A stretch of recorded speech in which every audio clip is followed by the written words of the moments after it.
ವೀಕ್ಷಕರೇ ನಮಸ್ಕಾರ. ಕುಬೇರ ಈ ಹೆಸರು ಎಲ್ಲರಿಗೂ ಗೊತ್ತು. ಶ್ರೀನಿವಾಸ ಪದ್ಮಾವತಿಯವರ ಕಲ್ಯಾಣಕ್ಕೆಂದು ಶ್ರೀನಿವಾಸನಿಗೆ ಸಾಲ ಕೊಟ್ಟು ಕುಬೇರನನ್ನು ಯಾರಾದರೂ ಮರೆಯಲು ಸಾಧ್ಯವೇ? ಅಗರ್ಭ ಶ್ರೀಮಂತರಿಗೂ ಕೂಡ ಅಯ್ಯೋ ಅವರಿಗೇನು ಬಿಡಿ, ಕುಬೇರನ ವಂಶಸ್ಥರು ಎನ್ನುವ ಮಾತುಗಳನ್ನು ನಾವೆಲ್ಲರೂ ಕೂಡ ಕೇಳಿದ್ದೇವೆ. ಆತ ಸಂಪತ್ತಿನ ಒಡೆಯನಾಗಿದ್ದು ಹೇಗೆ ಎಂದು ಈ ವಿಡಿಯೋದಲ್ಲಿ ತಿಳಿದುಕೊಳ್ಳೋಣ. ಹಾಗೆ ನಮ್ಮ ಚಾನಲ್ಗೆ ಮೊದಲನೇ ಸರತಿ ವಿಸಿಟ್ ಮಾಡಿದರೆ ಚಾನಲನ್ನು ಸಬ್ಸ್ಕ್ರೈಬ್ ಮಾಡಿಕೊಳ್ಳಿ. ಪಕ್ಕದಲ್ಲಿರೋ ಬೆಲ್ ಐಕಾನ್ನ ಪ್ರೆಸ್ ಮಾಡಿ ಆಲ್ ಮೇಲೆ ಕ್ಲಿಕ್ ಮಾಡಿ ಮುಂದಿನ ವಿಡಿಯೋ ನೋಟಿಫಿಕೇಷನ್ ಪಡೆದುಕೊಳ್ಳಿ. ಹಾಗೆ ಈ ವಿಡಿಯೋ ಸ್ಕಿಪ್ ಮಾಡದೆ ಕೊನೆವರೆಗೂ ನೋಡಿ. ಇನ್ನೇಕ್ ತಡ, ಕುಬೇರನ ಬಗ್ಗೆ ನಾವು ಒಂದಿಷ್ಟು ಮಾಹಿತಿಯನ್ನು ತಿಳಿದುಕೊಳ್ಳೋಣ ಬನ್ನಿ. ಪದ್ಮ, ಮಹಾಪದ್ಮ, ಶಂಖ, ಮಕರ, ಕಚ್ಚಪ, ಮುಕುಂದ, ನೀಲವರ್ಚ ಎಂಬ 9 ವಿವಿಧ ಕುಬೇರನ ರತ್ನಗಳನ್ನು ನವನಿಧಿಗಳೆನ್ನುತ್ತಾರೆ. ಕುಬೇರನ ನಿಜವಾದ ಹೆಸರು ವೈಶ್ರವಣ. ಇವನು ಹಿಂದಿನ ಜನ್ಮದಲ್ಲಿ ಅರಿವಿದ್ದೋ ಇಲ್ಲದೆಯೂ ಶಿವನ ಒಲುಮೆಗೆ ಪಾತ್ರನಾಗುವಂಥ ಒಳ್ಳೆಯ ಕೆಲಸ ಮಾಡಿದ್ದ. ಆ ಜನ್ಮದಲ್ಲಿ ಇವನ ಹೆಸರು ಗುಣನಿಧಿ. ಆತನ ತಂದೆ ಯಜ್ಞದತ್ತ ಕಾಂಪಿಲ್ಯ ನಗರದಲ್ಲಿ ವಾಸಿಸುತ್ತಿದ್ದನು. ಯಜ್ಞದತ್ತ ದೊಡ್ಡ ಮೇಧಾವಿ, ಪಂಡಿತನು, ಸಕಲ ಶಾಸ್ತ್ರ ಸಂಪನ್ನನೂ ವಿದ್ವಾಂಸನೂ ಆಗಿದ್ದನು. ಸದಾ ಯಜ್ಞ, ಯಾಗ, ಹೋಮ, ಹವನ ಎಂದು ಊರೂರು ತಿರುಗುತ್ತಿದ್ದ ಮನೆಯಲ್ಲಿ ಇರುವುದೇ ಕಡಿಮೆ. ಮಗ ಗುಣನಿಧಿಗೆ 8 ವರ್ಷವಾಗುತ್ತಲೇ ಉಪನಯನ ಮಾಡಿ ಗುರುಕುಲದಲ್ಲಿ ಶಿಕ್ಷಣ ಕಲಿಯಲು ಬಿಟ್ಟನು. ಆದರೆ ಗುಣನಿಧಿ ಕೆಟ್ಟ ಹುಡುಗರ ಸಹವಾಸ ಮಾಡಿ ಕೆಟ್ಟು ಹೋದ. ಕಳ್ಳತನ, ಸುಳ್ಳತನ, ಗುರುಕುಲಕ್ಕೆ ತಪ್ಪಿಸಿಕೊಳ್ಳುವುದು ಹೀಗೆ ಮಾಡುತ್ತಾ ದುಶ್ಚಟಗಳನ್ನೇ ಕಲಿತುಕೊಂಡ. ಇದು ತಂದೆ ಯಜ್ಞದತ್ತನಿಗೆ ತಿಳಿಯಲೇ ಇಲ್ಲ. ತಾಯಿಗೆ ಗೊತ್ತಿತ್ತು. ಆದರೆ ಒಬ್ಬನೇ ಮಗ, ನಮಗೆ ಅಪರೂಪಕ್ಕೆ ಹುಟ್ಟಿದವನು ಎಂದು ಯಾವುದನ್ನೂ ಹೇಳದೆ ತಂದೆಯಿಂದ ಮುಚ್ಚಿಟ್ಟಳು. ಗುಣನಿಧಿ ತನ್ನ ಮೋಜು ಮಸ್ತಿ ಖರ್ಚಿಗಾಗಿ ತಾಯಿಯನ್ನು ಕಾಡಿಸಿ ಪೀಡಿಸಿ ಹಣ ತೆಗೆದುಕೊಂಡು ಹೋಗುತ್ತಿದ್ದ. ಬರುತ್ತಾ ಕುಡಿತ, ಹಾಳು ಮೂಳು ತಿನ್ನುವುದು, ಧೂಮಪಾನ, ಜೂಟಾಟ ಎಲ್ಲ ಶುರು ಮಾಡಿಕೊಂಡ. ಅವನಲ್ಲಿ ಹುಡುಕಿದರೂ ಒಂದು ಒಳ್ಳೆಯ ಗುಣ ಇರಲಿಲ್ಲ. ಎದೆ ಸೀಡಿದರೆ 4 ಅಕ್ಷರವೂ ಸಹ ಇರಲಿಲ್ಲ. ಊರಿನ ಜನರು ಪಂಡಿತನ ಪುತ್ರ, ದಂಡಪಿಂಡ ಎನ್ನುತ್ತಿದ್ದರು. ಹೀಗಿರುವಾಗ ಅವನಿಗೊಂದು ಸುಗುಣಶೀಲ ಹುಡುಗಿಯನ್ನು ಹುಡುಕಿ ಮದುವೆ ಮಾಡಿದರೆ ಮದುವೆಯಾದ ಮೇಲಾದರೂ ತನ್ನ ಮಗ ಸರಿ ಹೋಗುತ್ತಾನೆ ಎಂದು ಆ ತಾಯಿಗೆ ನಂಬಿಕೆಯಿತ್ತು. ಆದರೆ ರಾಯರ ಕುದುರೆ ಕತ್ತೆಯಾಯಿತು ಎಂಬಂತೆ ದುಶ್ಚಟಗಳನ್ನು ಜಾಸ್ತಿ ಮಾಡಿಕೊಂಡು ಪಂಡಿತನ ಮಗನಾಗಿ ದುರ್ಗುಣಗಳ ದಾಸನಾದ. ಹೆಂಡತಿ ಮಾತು ಕೇಳಲಿಲ್ಲ, ತಾಯಿ ಮಾತು ಕೇಳಲಿಲ್ಲ. ಮಗ ಕೇಳಿದಾಗಲೆಲ್ಲ ಹಣ ಕೊಟ್ಟು ಹಾಳು ಮಾಡಿದ್ದ ತಾಯಿ ಈಗ ಮಗನಿಗೆ ದುಡ್ಡು ಕೊಡುವುದನ್ನು ನಿಲ್ಲಿಸಿಬಿಟ್ಟಳು. ಇದರಿಂದ ಹುಚ್ಚನಂತಾದ ಅವನು ಮನೆಯಲ್ಲಿರುವ ವಸ್ತುಗಳನ್ನು ಕಳ್ಳತನ ಮಾಡಿ ತೊಡಗಿದ. ಸ್ನೇಹಿತರೊಡನೆ ಕಾಡಿಗೆ ಹೋಗಿ ಬೇಟೆಯಾಡುವುದು, ಅದರ ಮಾಂಸವನ್ನು ತಿನ್ನುವುದು, ಧೂಮಪಾನ, ಮದ್ಯಪಾನ, ಜೂಜಾಟ ಇವುಗಳನ್ನೇ ಮೈಗೂಡಿಸಿಕೊಂಡು. ಇಷ್ಟಾದರೂ ತಂದೆ ಯಜ್ಞದತ್ತನಿಗೆ ಮಗನ ದುರ್ಗುಣವು ತಿಳಿಯಲೇ ಇಲ್ಲ. ಒಂದು ದಿನ ಯಜ್ಞದತ್ತ ಯಾಗಕ್ಕಾಗಿ ಬೇರೆ ಗ್ರಾಮಕ್ಕೆ ಹೊರಟಿದ್ದನು. ಹೊರಡುವಾಗ ತನ್ನ ಕೈಯಲ್ಲಿದ್ದ ರತ್ನ ಖಚಿತ ಉಂಗುರವನ್ನು ತೆಗೆದಿಡುವಂತೆ ಪತ್ನಿ ಕೈಗೆ ಕೊಟ್ಟನು.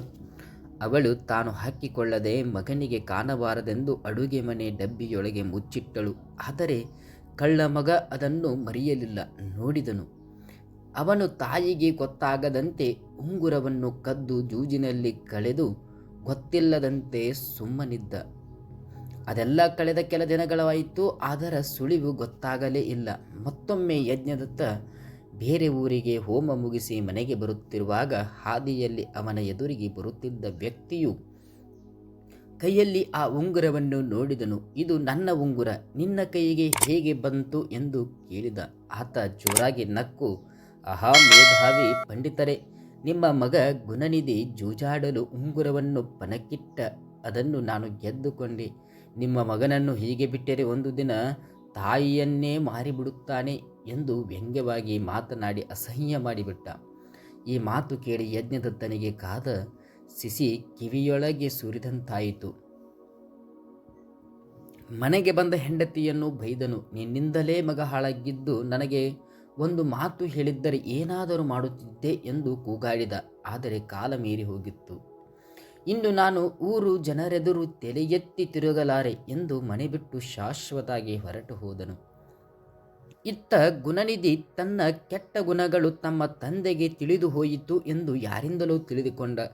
ಮನೆಗೆ ಬಂದರೆ ತಂದೆ ತನ್ನನ್ನು ಸಿಗಿದು ಬಾಗಿಲಿಗೆ ತೋರಣ ಕಟ್ಟುತ್ತಾನೆ ಎಂದು ಹೆದರಿ ಅವನು ತಂದೆ ಹತ್ತಿರ ಹೋಗಲೇಬಾರದು ಎಂದು ಊರು ತೊರೆದು ದಿಕ್ಕು ದೆಸೆ ಇಲ್ಲದೆ ಕಾಡಿನಲ್ಲಿ ಅಲಿಯುತ್ತಾ ಹೊರಟನು. ಕಾಡಿನಲ್ಲಿ ಅಲಿಯುತ್ತಾ ಅವನಿಗೆ ವಿಪರೀತ ಹಸಿವಾಯಿತು. ತಿನ್ನಲು ಆಹಾರವಿಲ್ಲ, ಕುಡಿಯಲು ನೀರಿಲ್ಲ. ಅದೇ ಹೊತ್ತಿಗೆ ಯಾತ್ರೆಗೆ ಹೊರಟ ಶಿವಭಕ್ತರ ತಂಡವೊಂದು ಓಂ ನಮಃ ಶಿವಾಯ ಓಂ ನಮಃ ಶಿವಾಯ ಜಪಮಾಲೆ ಹಿಡಿದು ಶಿವನಾಮ ಸ್ಮರಣೆ ಮಾಡುತ್ತಾ ಬರುತ್ತಿದ್ದರು. ಅವರು ಶಿವನ ನೈವೇದ್ಯಕ್ಕೆಂದು ನಾನಾ ಅಡುಗೆಯನ್ನು ಮಾಡಿ ತರುತ್ತಿದ್ದರು. ಅದರ ಘಮಘಮ ವಾಸನೆಯು ಹೊಸದಿದ್ದ ಇವನ ಮೂಗನ್ನು ಸೆಳೆಯಿತು. ನಾಲಿಗೆ ಸವರಿ ಎಂಜಲು ನುಂಗಿಕೊಂಡು ಇವನು ಆಹಾರ ತಿನ್ನುವ ಆಸೆಯಿಂದ ಅವರ ಜೊತೆ ಸೇರಿಕೊಂಡು ಓಂ ನಮಃ ಶಿವಾಯ ಎಂದು ಶಿವನಾಮ ಸ್ಮರಣೆ ಮಾಡುತ್ತಾ ಶಿವನ ದೇವಸ್ಥಾನಕ್ಕೆ ಬಂದನು. ಶಿವ ಭಕ್ತರೆಲ್ಲರೂ ಉಪವಾಸದ ಸಂಕಲ್ಪದೊಂದಿಗೆ ಶಿವ ಪೂಜೆ ಮಾಡಿ ಶಿವನಾಮ ಸ್ಮರಣೆ ಮಾಡುತ್ತಾ ಅಲ್ಲಿಯೇ ಮಲಗಿ ನಿದ್ದೆ ಹೋದರು. ಆದರೆ ಇವನಿಗೆ ಹಸಿವು ತಡೆಯಲಾರದೆ ನಿದ್ದೆ ಬರಲಿಲ್ಲ. ಸದ್ದು ಮಾಡದೆ ಎದ್ದು ಶಿವನ ಮುಂದೆ ಇಟ್ಟಿದ್ದ ಪ್ರಸಾದವನ್ನು ಕದ್ದು ತಿನ್ನಲು ಹೋದನು. ಆದರೆ ಸುತ್ತಲೂ ಕತ್ತಲು ಏನೂ ಕಾಣಲಿಲ್ಲ. ಹಣತೆಯಲ್ಲಿದ್ದ ದೀಪ ಆಗಲೇ ನಂದಿ ಹೋಗುವುದರಲ್ಲಿತ್ತು. ಅವನು ತಾನು ಹೊದ್ದುಕೊಂಡಿದ್ದ ಶಲ್ಯವನ್ನು ಸ್ವಲ್ಪ ಹರಿದು ಬತ್ತಿ ಮಾಡಿಕೊಂಡು ಅಲ್ಲೇ ಇದ್ದ ಎಣ್ಣೆಯಲ್ಲಿ ಅದ್ದಿ ದೀಪ ಹಚ್ಚಿಕೊಂಡ. ಶಿವನ ಮುಂದಿಟ್ಟಿದ್ದ ಅಡುಗೆಯನ್ನೆಲ್ಲ ತೆಗೆದುಕೊಂಡು ಓಡುವ ಭರದಲ್ಲಿ ಮಲಗಿದ್ದ ಒಬ್ಬ ಭಕ್ತನಿಗೆ ಎಡವಿದನು. ಆ ಶಿವಭಕ್ತ ಎಚ್ಚರವಾಗಿ ಕಳ್ಳ ಎಂದು ಕೂಗಿದನು. ಎಲ್ಲರೂ ಎದ್ದು ಅವನನ್ನು ಚೆನ್ನಾಗಿ ಹೊಡೆದರು. ಹೊಡೆದ ತಾಳಲಾರದೆ ಅವನು ಶಿವಾಲಯದಲ್ಲಿ ಸತ್ತು ಹೋದನು. ಅಂದು ಹಸಿವೆ ತಾಳಲಾರದೆ ಆಹಾರಕ್ಕಾಗಿ ಕತ್ತಲೆ ತುಂಬಿದ ದೇವಸ್ಥಾನದಲ್ಲಿ ಶಿವನ ಮುಂದೆ ದೀಪ ಹಚ್ಚಿಟ್ಟ ಕಾರಣ ಶಿವನ ಕರುಣೆಗೆ ಪಾತ್ರನಾಗಿ ಸತ್ತು ಬಿದ್ದ ಅವನನ್ನು ಕರೆದೊಯ್ಯಲು ವಿಷ್ಣು ದೂತರು ಶಿವದೂತರು ಬಂದರು. ಅವನು ಶಿವನ ಪ್ರಸಾದ ತಿನ್ನುವ ಸಲುವಾಗಿ ದೀಪ ಹಚ್ಚಿದ್ದ ಕಾರಣ ವಿಷ್ಣು ದೂತರು ಕರೆದೊಯ್ದರು. ಆ ಪುಣ್ಯದ ಫಲವಾಗಿ ಮರು ಜನ್ಮದಲ್ಲಿ ಕಳಿಂಗರಾಜನಿಗೆ ಮಗನಾಗಿ ಜನಿಸಿದ. ಪೂರ್ವ ಜನ್ಮದಲ್ಲಿ ಶಿವನ ಆಲಯದಲ್ಲಿಯೇ ಪ್ರಾಣ ಬಿಟ್ಟ ಕಾರಣ ಶಿವ ಮಂದಿರ, ಧ್ಯಾನ, ಶಿವಪೂಜೆ, ಶಿವಭಕ್ತರ ಅವನ ಸ್ಮೃತಿಯಲ್ಲಿತ್ತು. ಸಹಜವಾಗಿ ಎಂಬಂತೆ ಈ ಜನ್ಮದಲ್ಲಿ ಶಿವಭಕ್ತನಾದನು. ಜನ್ಮ ಪೂರ್ತಿಯ ಶಿವಪೂಜೆ, ಶಿವ ಧ್ಯಾನ, ಶಿವನಾಮ ಮಾಡುತ್ತಾ ಕಾಲ ಕಳೆದು ವಯಸ್ಸಾದ ಮೇಲೆ ಮರಣ ಹೊಂದಿದನು. ಪುನಃ ಮತ್ತೊಂದು ಜನ್ಮದಲ್ಲಿ ಬ್ರಹ್ಮದೇವನ ಮಗ, ಎರಡನೇ ಬ್ರಹ್ಮ ಎಂದು ಕರೆಸಿಕೊಳ್ಳುವ ಪುಲಸ್ತ್ಯರ ಮಗ ವಿಶ್ರವಸುವಿಗೆ ಮಗನಾಗಿ ಹುಟ್ಟಿ ಬ್ರಹ್ಮದೇವನಿಗೆ ಮೊಮ್ಮಗನಾಗಿ ವೈಶ್ರವಣ ಎಂಬ ಕರೆಸಿಕೊಂಡ. ಅಪಾರವಾದ ಶಿವಭಕ್ತನಾಗಿದ್ದ ನದಿ ತೀರದಲ್ಲಿ ಶಿವನಾಮ ಸ್ಮರಣೆ ಮಾಡುತ್ತಾ ಎಷ್ಟೋ ವರ್ಷಗಳ ಕಾಲ ಶಿವನ ಕುರಿತು ತಪಸ್ಸು ಮಾಡಿ ಆಯಸ್ಸು ಮುಗಿಯುವ ಹಂತಕ್ಕೆ ಬಂದಿತು. ಆಗ ಶಿವ ಪಾರ್ವತಿ ಸಹಿತ ಪ್ರತ್ಯಕ್ಷನಾಗಿ ಅವನಿಗೆ ದರ್ಶನ ಕೊಟ್ಟನು. ಆದರೆ ಶಿವ ಪಾರ್ವತಿಯರ ತೇಜಸ್ಸನ್ನು ನೇರವಾಗಿ ನೋಡಲಿಲ್ಲ. ಶಿವನನ್ನು ಕಣ್ತುಂಬ ನೋಡಲು ದೃಷ್ಟಿಯನ್ನು ಕೂಡುವಂತೆ ಪ್ರಾರ್ಥಿಸಿದನು. ಪರಮೇಶ್ವರನು ಅವನ ಭಕ್ತಿಗೆ ಮೆಚ್ಚಿ ದೃಷ್ಟಿಯನ್ನು ಕೊಟ್ಟನು. ಕುಬೇರನ ನೋಡುತ್ತಾನೆ, ಆದರೆ ಅವನಿಗೆ ಪಾರ್ವತಿ ಸೌಂದರ್ಯದ ಮೇಲೆ ಕಣ್ಣು ಹೋಯಿತು.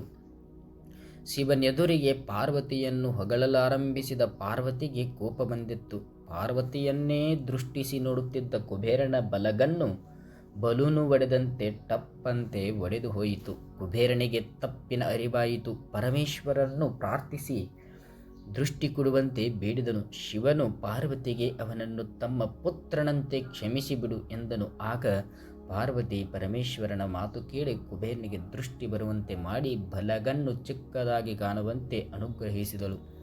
ಆಗ ಪರಮೇಶ್ವರನು ಸಂಪತ್ತಿನ ಅಧಿಪತಿಯಾಗುವಂತೆ ಕುಬೇರನಿಗೆ ವರಕೊಟ್ಟನು. ಕುಬೇರನ ಬಳಿ ಸಂಪತ್ತಿನ ರಾಶಿಯೇ ಬಿದ್ದಿದೆ. ನವನಿಧಿಗಳು ಅವನ ಸುತ್ತಲೂ ಸುತ್ತುವರೆದಿವೆ. ಹೀಗೆ ಸಂಪತ್ತಿನ ತಿರುಪತಿ ವೆಂಕಟೇಶ್ವರ ಆಕಾಶರಾಜನ ಮಗಳು ಪದ್ಮಾವತಿಯೊಂದಿಗೆ ಭರ್ಜರಿಯಾಗಿ ವಿವಾಹವಾಗಲು ಸಂಪತ್ತಿನ ಅಧಿಪತಿಯಾದ ಕುಬೇರನ ಬಳಿ ಸಾಲ ಪಡೆಯುತ್ತಾನೆ. ಅದು ಎಷ್ಟು ಸಾಲ ಎಂದರೆ ಕಲಿಯುಗ ಮುಗಿಯವರೆಗೂ ಆ ಸಾಲ ತೀರಿಸಲಾಗುವುದಿಲ್ಲ. ತಿರುಪತಿಯಲ್ಲಿ ನೆಲೆ ನಿಂತ ಶ್ರೀನಿವಾಸ ಭಕ್ತರು ಹಾಕುವ ಕಾಣಿಕೆ, ಹರಿಕೆ, ಹಾಡ್ಯಗಳನ್ನೆಲ್ಲ ಬಾಚಿ ಬಾಚಿ ಕುಬೇರನ ಸಾಲಕ್ಕೆ ಕೊಡುತ್ತಿದ್ದಾನೆ ಎಂಬುದು ಭಕ್ತರ ನಂಬಿಕೆ. ಇದಿಷ್ಟು ಕುಬೇರನ ಬಗ್ಗೆ ಮಾಹಿತಿ. ವಿಡಿಯೋ ಇಷ್ಟವಾದಲ್ಲಿ ಲೈಕ್, ಶೇರ್ ಮಾಡಿ, ಹಾಗೆ ಸಬ್ಸ್ಕ್ರೈಬನ್ನು ಮಾಡೋದನ್ನು ಮರಿಬೇಡಿ. ಮತ್ತೆ ಮುಂದಿನ ವಿಡಿಯೋದಲ್ಲಿ ಸಿಗುತ್ತೀನಿ. ಧನ್ಯವಾದಗಳು.